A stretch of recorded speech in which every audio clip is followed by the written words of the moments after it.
कोई बात नहीं बहू, तुम पहले आराम कर लो, तब तक मैं तुम्हारे लिए चाय बना कर लाती हूँ। ग्रेटी अपनी सास की किसी भी बात का कोई जवाब नहीं देती और अपने रूम में जाकर सो जाती है। कुछ देर बाद माधवी अपने बहू बेटे के लिए चाय नाश्ता लेकर उनके कमरे में जाती है, जहाँ ग्रेटी अपनी सास से कहती है, हाँ चाय, आ चाय। क्या हुआ ग्रेटी? अपनी मॉम को बोलो कि अब ये जब भी हमारे कमरे में आए तो नॉक करके आए। आपसे मैं ऐसा ही करूंगी बहू। वो तो आज ही तुम दोनों आए हो तो मुझे लगा थक गए होंगे, इसलिए जल्दी जल्दी मैं ऐसे ही चाय नाश्ता लेकर आ गई। वो क्या है ना, अजय जब भी बाहर से आता है तो आते ही चाय मांगता है, बस इसीलिए मैं ना ये चाय यहाँ रख देती हूँ, पी लेना, अदरक वाली चाय है। ये बोलकर माधवी वहाँ से जाने लगती है। तभी ग्रेटी अपनी सास से कहती है, जाते हुए अपनी साथ अपनी ये चाय भी ले जाओ, क्योंकि अजय अब चाय नहीं पीता। हाँ माँ, जब से मैं यूएस से गया हूँ तब से मैंने चाय पीनी छोड़ दी है। अब एक काम करो, हम दोनों के लिए कॉफी ले आओ, मैं सच में बहुत ज्यादा थक गई हूँ। अरे ठीक है, ला देती हूँ। अच्छा बेटा, तुम्हारे मम्मी पापा इंडियन है या फिर वही अंग्रेजी है? मेरे मम्मी पापा इंडियन हैं, पर मैं शुरू से यूएसए में रही हूँ, इसलिए मैं खुद को अंग्रेज़ी मानती हूँ। वैसे अब जल्दी से जाकर मेरे लिए कॉफी लेकर आओ, और मेरे बारे में इतना ज्यादा इंक्वायरी करने का जरूरत नहीं है। अरे हाँ हाँ, अभी लाती हूँ।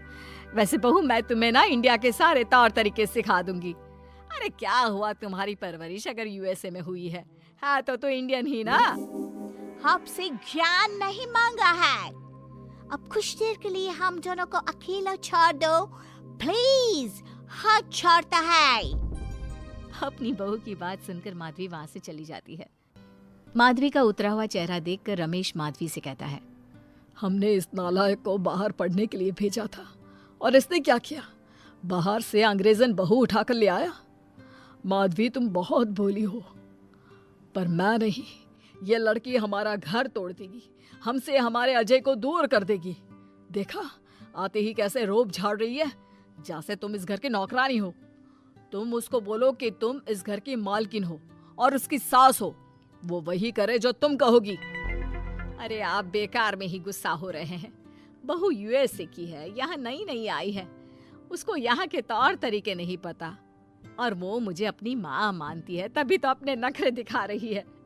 वैसे भी ना बहू बेटी दोनों बराबरी होती है। माधवी, कौन सी बेटी अपनी माँ से ऐसे बात करती है जैसे तुम्हारी बहू कर रही है? मैं बस तुम्हारे कहने पर चुप हूँ, वरना मैं अपने बहू बेटों को आज ही घर से निकाल देता। ये कहकर रमेश वहाँ से चला जाता है। ऐसे ही कुछ दिन बीत जाते हैं और ग्रेटी अपनी बेचारी भोली भाली सास पर अत्याचार करती रहती है। ग्रेटी अपना सारा काम अपनी सास से करवाती और उसी को भला बुरा सुनाती।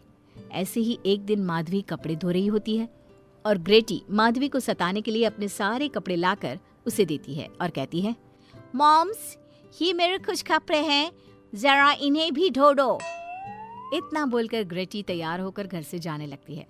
तभी माधवी उससे कहती है, बहू, आज तुम्हारे ससुर के दोस्त के घर में एक छोटी सी पार्टी है, उन्होंने सह परिवार बुलाया है। मैं चाहती हूँ कि तुम और अजय भी आज हमारे साथ वहाँ चलो, और आज ना साड़ी पहनना। मॉम, अभी मैं क्लब जा रही हूँ, रात को मुझे टाइम मिलेगा तो आपके साथ चली जाऊंगी, पर साड़ी बारी नहीं पहनूंगी। ये कहकर ग्रेटी वहाँ से चली जाती है। शाम हो जाती है, सब ग्रेटी के घर आने का इंतजार करते हैं और इस वजह से कोई भी पार्टी में नहीं जा पाता। इंतजार करते करते रात के 12 बज जाते हैं। 12 बजे रात को ग्रेटी नशे की हालत में जख्मी घर आती है। अपनी बहू के सर और हाथ पर लगी चोट देखकर माधवी परेशान हो जाती है और जल्दी से फर्स्ट एड का बॉक्स लाकर अपनी बहू के सर पर पट्टी करती है।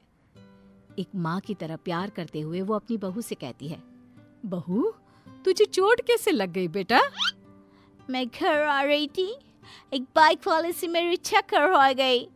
कोई बात नहीं बेटा, कल सुबह होते ही तुझे अपने फैमिली डॉक्टर के पास ले जाऊंगी। अच्छा, अब तू ना आराम कर, मैं तेरे लिए अभी हल्दी वाला दूध लेकर आती हूँ। माधवी, मैंने तुम्हें पहले ही समझाया था, ये अंग्रेजन हमारे घर के लिए ठीक नहीं है, पर तुमने मेरी एक नहीं मानी। अब देख लो, आज इस अंग्रेजन बहू की वजह से सारे मोहल्ले में हमारी नाक कट गई है। आज सब हम पर हंसते हैं और ये सब कुछ तुम्हारी वजह से हुआ है, तुम्हारी छूट की वजह से हुआ है। ये कहकर रमेश अपने रूम में चला जाता है, पर माधवी अपनी बहू की पट्टी करके उसे उसके कमरे में जाकर सुला देती है।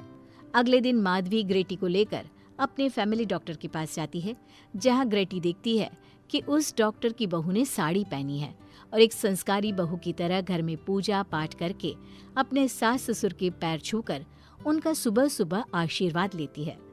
डॉक्टर की बहू को देखकर ग्रेटी को अपना बर्ताव याद आता है और उसे एहसास होता है कि वो अपनी भोली और मासूम सास के ऊपर कितना अत्याचार करती है, पर फिर भी माधवी सबसे लड़कर हमेशा उसका साथ देती है। ये सब देखकर ग्रेटी को पश्चाताप होता है और कुछ देर बाद वो दोनों दवाई लेकर घर आती है। जब माधवी ग्रेटी को दवाई खिलाने के लिए उसके पास जाती है तो मॉम, मुझे माफ कर दीजिए, मैंने कभी भी आपके प्यार को नहीं समझा, आप पर इतना अत्याचार किया, आपकी बेइज्जती की, आपसे घर का सारा काम करवाया। आपने मुझे कितनी छूट दी, पर फिर भी मैं आपके साथ इतना बुरा करती थी। और आज जब मैं नशे की हालत में चोट खाकर घर आई तो भी आपने मुझसे कोई सवाल नहीं किया, उल्टा आपने मेरा साथ दिया, मेरी सेवा की। आज जब मैंने डॉक्टर की बहू को देखा घर का काम करते हुए, अपने सास ससुर की सेवा करते हुए, तब जाकर मुझे एहसास हुआ कि मैं कितनी रॉन्ग थी। एक इंडियन होकर भी एक बहू के कर्तव्य से दूर रही और आपके ऊपर अपनी अंग्रेजी का रौब झाड़ती रही। मुझे माफ कर दीजिए सासू माँ। बेटा, अक्सर बच्चों से गलतियां हो जाती है। ऐसे भी सुबह का भूला अगर शाम को घर आ जाए तो उसे भूला नहीं कहते बहू। और मुझे बहुत अच्छा लग रहा है ये देखकर कि मेरी अंग्रेजन बहू कितनी समझदार हो गई है।